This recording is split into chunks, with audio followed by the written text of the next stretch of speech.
No.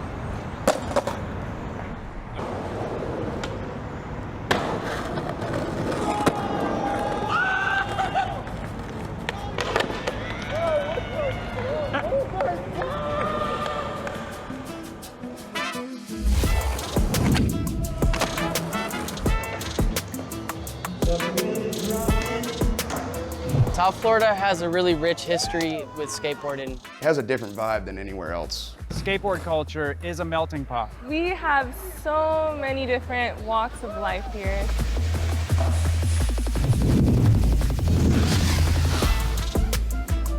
That flavor, that heartbeat, that rhythm that Miami has is palpable, and you can feel it.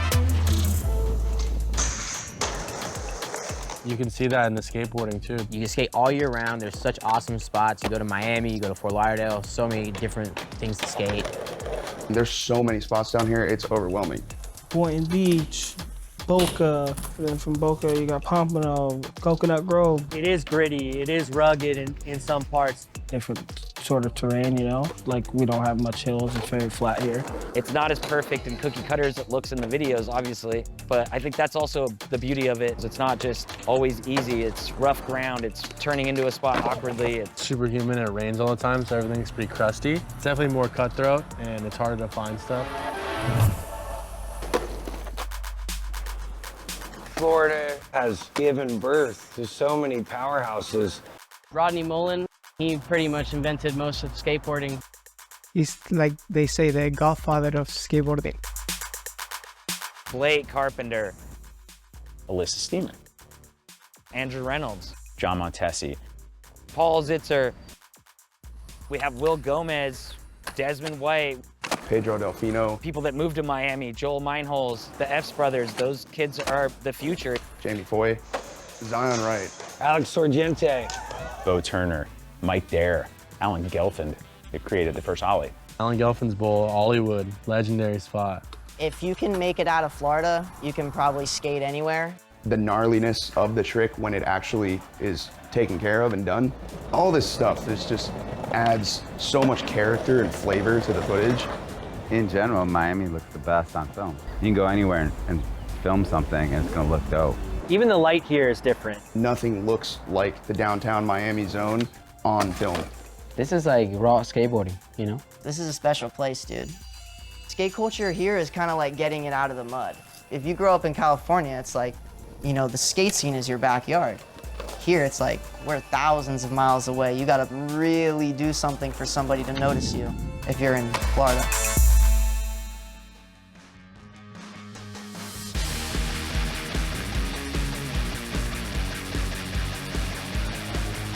The Skatepark of Tampa is the most important amateur skateboard contest in the whole world. Every single person has a story at Skatepark of Tampa. This contest has all the history. Every pro in the world has at least come here and given it a shot. Donnie Barley was the first one to spark it off. Nigel Houston, Luan Oliveira, Spanky won Tampa Am. That was like the first time I remember ever seeing him skateboard. Kyle Berard, he became the first person to win Tampa Am and then win Tampa Pro.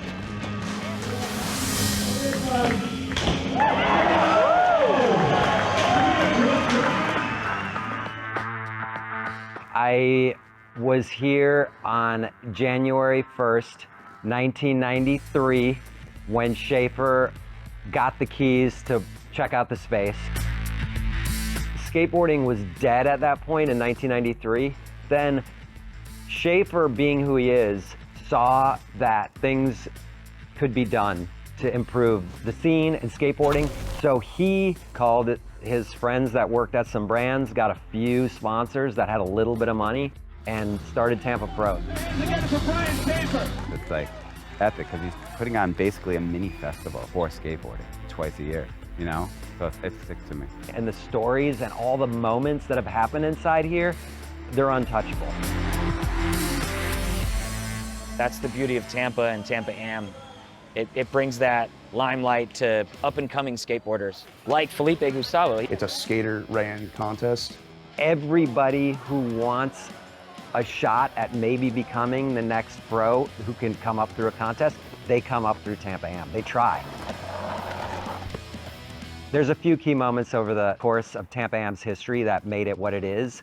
And one of those moments was Felipe Gustavo's win in 2007. It may be the ultimate Tampa Am moment.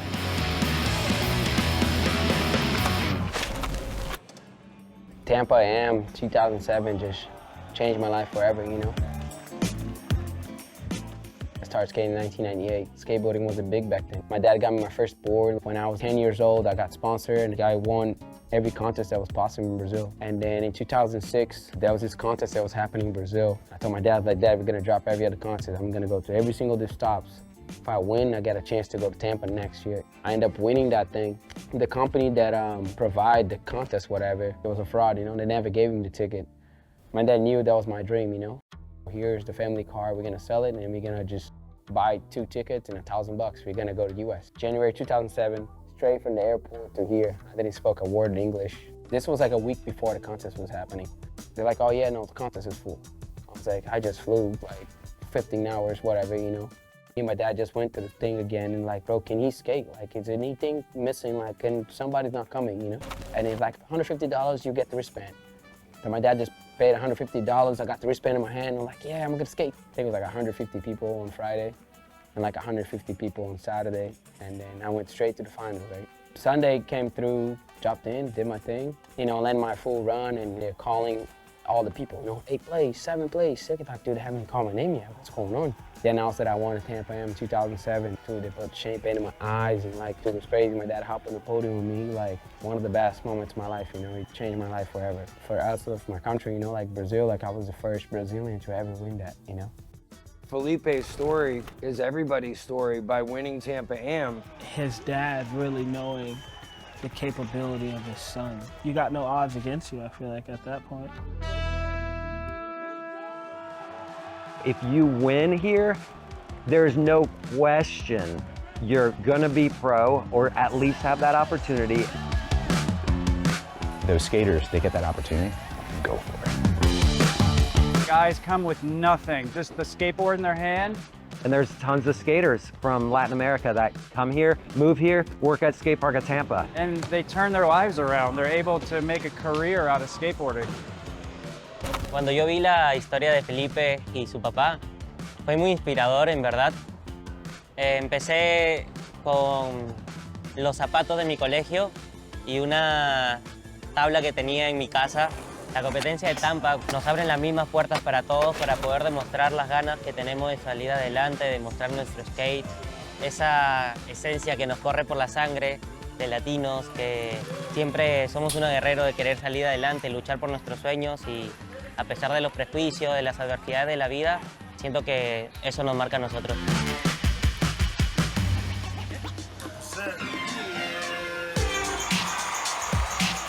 I think every skateboarder in Brazil, everyone wants to be here, but not many that can afford that. Since 2013, when Skate Nation started, we helped so many kids, you know, making the dream come true. We helped them with the passport, with the visa, with all the logistics. Julio Oliveira, he's bridging the gap for the next Felipe Gustavos. He saw this opening and he went for it. It's like, hey, I can bring these kids here. I already know everybody. I know how to do it, and that the way he's doing it is I think it's very unique. It's very authentic, but it's also like needed. You have to do that. Look at the life experience they're getting. Since 2018, I started bringing skaters from Brazil, and now we're bringing skaters all over the world to be in Tampa and California. Julio's doing the great things with the Skate Nation. That's really amazing, you know? Just getting people the chance to kind of dream, you know? It's an amazing feeling because if I help them make their dream come true, it helps my dream to keep alive.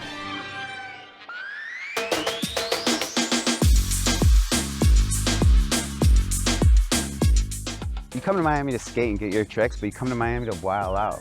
There's something about Miami when I get off the plane, and it's like that rush of either humidity coming in and just the smell. I'm like, yo, I'm home. It's definitely a hub that I see just as closely as, you know, on the map to LA. It's big, man. It's big down here. About 20 when I first moved to Miami, like I think in like 96-ish. I feel like that time laid the groundwork for a lot of the pros we see that have come out of Florida, whether it's Brian Torre, Ben Gore, Brad Cromer, and then even the newer guys like Jamie and Zion, and now Zion Epps. The skate scene has evolved tremendously. There's thousands of skaters, and then people have been visiting Miami an insane amount compared to the last 10 years. Miami's iconic just for the nightlife, the beaches. I can go skate and go get a medianoche and go get like a Cuban coffee and just get buzzed all day and go skate all night. There's South Beach, Bayfront Park, you have Brickell, Kendall, MLK, and then White Blocks and NMB Hubba.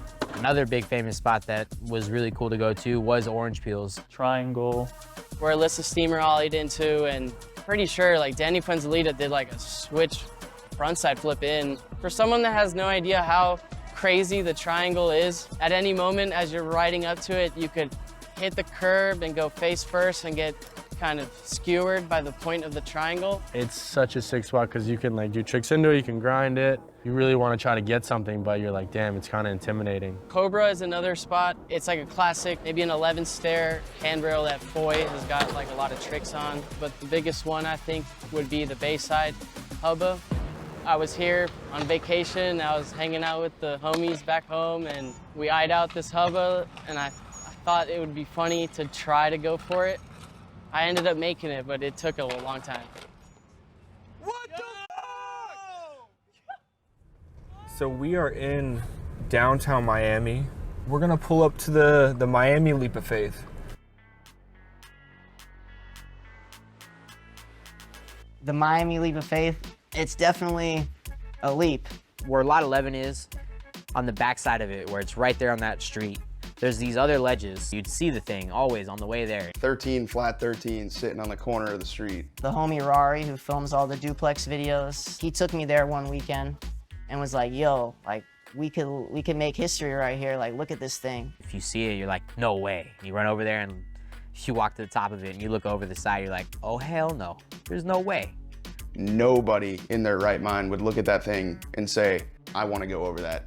But like, yo, you want that fucking fight or flight fucking feeling. So it's like, what does it take to fucking land a trick? Like, what the fuck is it gonna make to be like, all right, can I get this? Somehow Jace did it. He takes impact differently than anyone else I've ever seen. The footage came out and I saw it and I was like, dude, that was wild.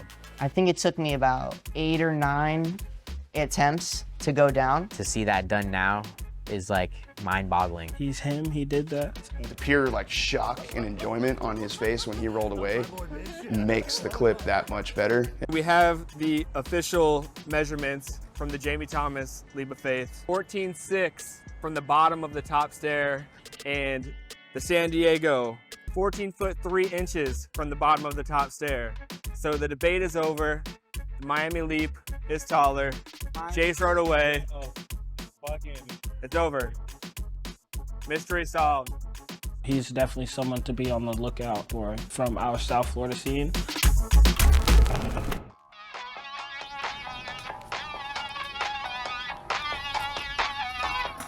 Major challenges of skating in South Florida, I would say, is dodging the rain. We got to deal with like a bunch of obstacles. It's not just always easy. It's rough ground. It's turning into a spot awkwardly. The humidity, man, makes people crazy. The security when I was a kid growing up was extremely tough. Me being the filmer, the skateboarder has one last try to get his trick, knowing that the security or the cop was on the way. It was like continuously chasing that feeling was what we lived for. Ready to pull up to a skate sesh with 5 shirts, maybe another pair of pants and a whole separate outfit.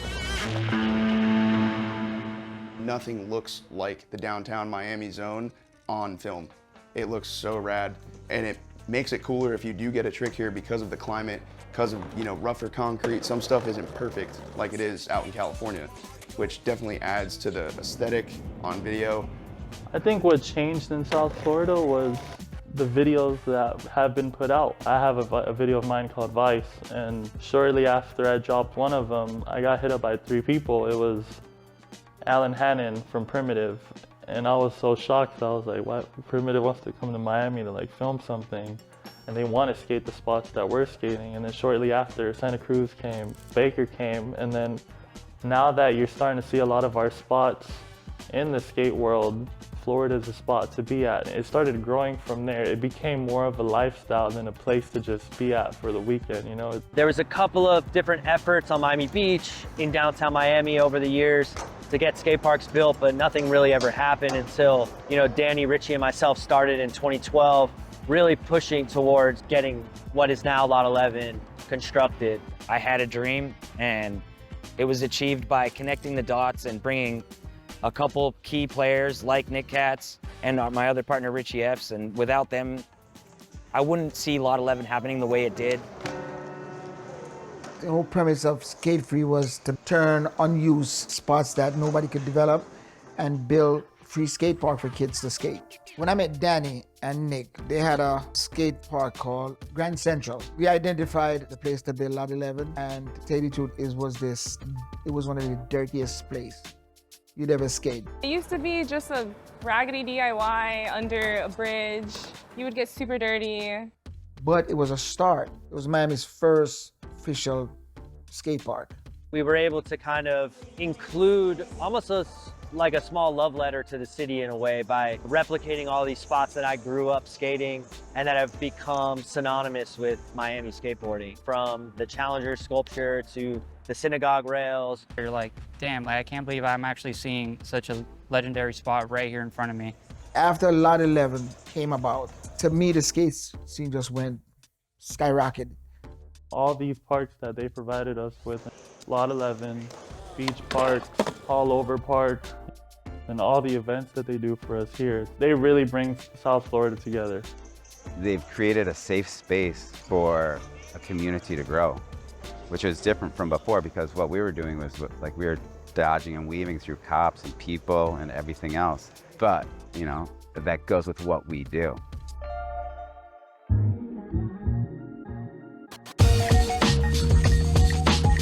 I love how Nick has now put together the whole Andrew thing.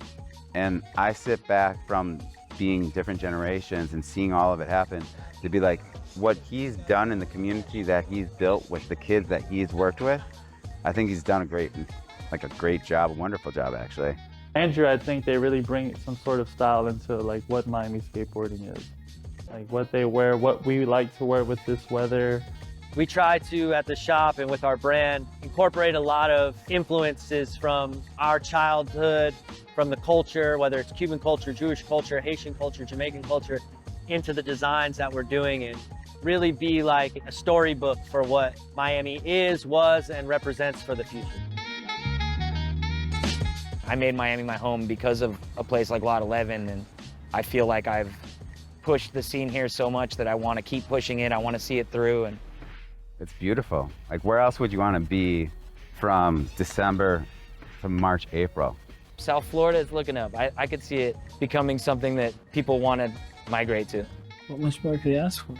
It's special down here. Miami really is, excuse my language, the shit.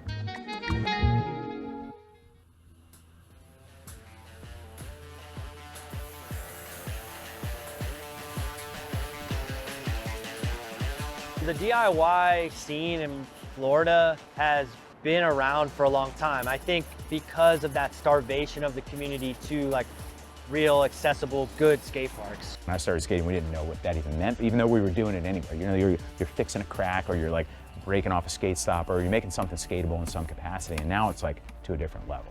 When you weren't street skating, you were trying to help out the DIY scene, which was actually very strong for us here. Like, we had a few DIYs. Lot 11 started off as a DIY. DIY is like it's like the spirit of skateboarding.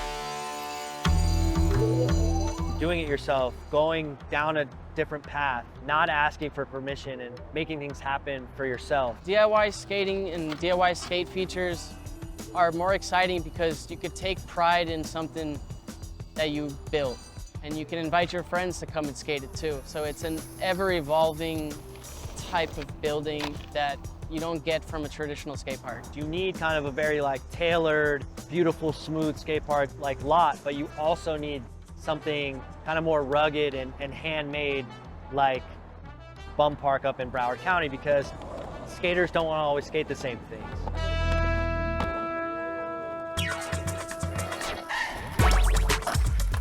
Tyler Kaufman is DIY. I met Tyler Kaufman at Circus Bowl. He was killing it in skating the bowl, skating at switch, doing all these crazy tricks. I'm Tyler Kaufman. I've been skating for about 23 years. Circus Bowl, when that started, I was the only one under 18 years old that had a key, you know, and it was super private. It lasted for 5 years. So, and then we moved it to a frost park in Dania Beach. The city park attendants, they didn't like it, and they ended up tearing it out within less than a year of it being there. It was sad. We had this place called Bum Park. It was by the airport, and I mean, it's had so many resurrections, I would say. And the phases that that place has been through with, you know, the city coming and knocking it down. Tyler and his buddies and everyone really got together, built an amazing DIY spot, all these roll-on grind rails. They kept so strong on building that place, and Tyler did everything in his power to ensure that the materials got there, it was done properly, and that people were respecting the place. And yeah, it's just something that was really cool to have because it was a really fun place. It was really hot, it's kind of gnarly in the summertime. You know, it's just like an open foundation spot, barely any shade. But it's something that was really cool, and Tyler and all them always killed it. And Tyler rips as well. Kaufman is serious on a skateboard, dude. You know, when Tyler's there, the session's gonna be fired up. I've seen that dude go through bum park after bum park after bum park and go back there and blood, sweat, and tears and rebuild it 4 or 5 times. Bum park, yeah, they keep destroying it. We keep rebuilding it. They destroy it. We rebuild it. There's literally just no other land and not much stuff that we want to skate, so it's just no other option, really, you know. Why not? They're real skaters, real nitty-gritty dudes in the sense of just gonna get down on their hands and do it. They're at, you know, all hours of the night with, you know, phone lights trying to mix concrete, and all for the love of skateboarding and to keep it thriving down here. I think it's so rad, man. And that's my favorite stuff to go skate when I go places. I'm like, oh, there's DIY. Oh, there's a pristine skate park over here. Oh, there's DIY over here. Let's go check that out.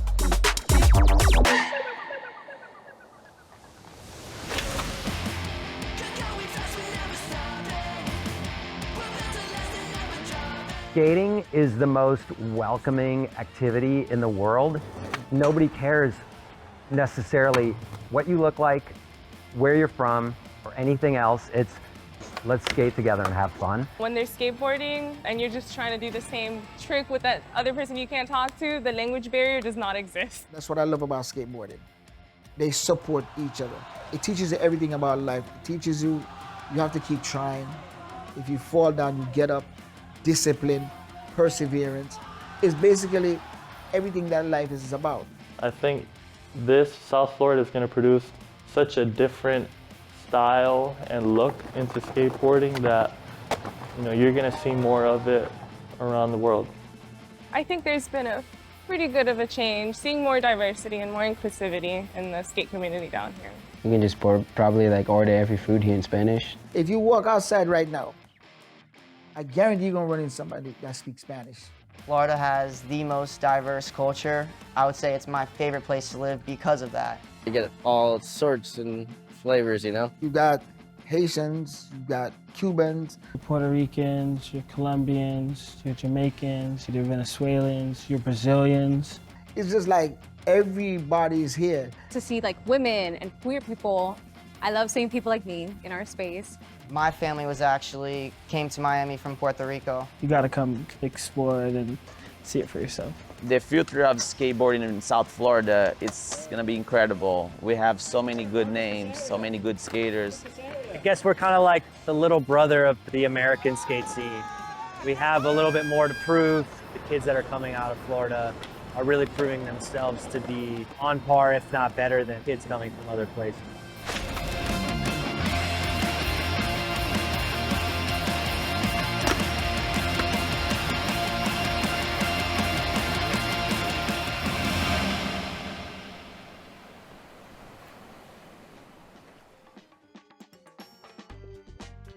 It has the fucking lions. My freaking yeah, shoulders. Wait, can we go? It has the white. Can we go to Busch Gardens in the morning?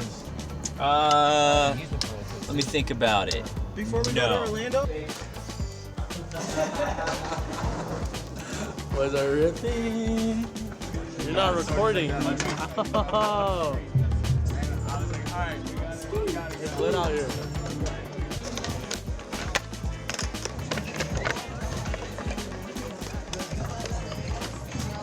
What's up? It's Jamie Foy here and Jagger Eaton. That's a wrap for the Drop It. Sorg, you in here or not? In here, bro. Let's get it. Oh my God. All right, guys. Everyone that came out today, thank you. And that's a wrap. Here we go. Sorry, editor, if you're seeing this. All right, editor, do me right here. It's been an ongoing experience of just always exploring. These dudes gonna fuck our shit up. Should wait. Sick. This is stock chaos. This is the way it's supposed to be in the street. Like Red Bull. Red Bull? Yeah. Oh, Red Bull, yeah. Put me on that, bass out. I wish I had a skateboard right now. Hey, put us on up. We're in those right? Yeah, okay.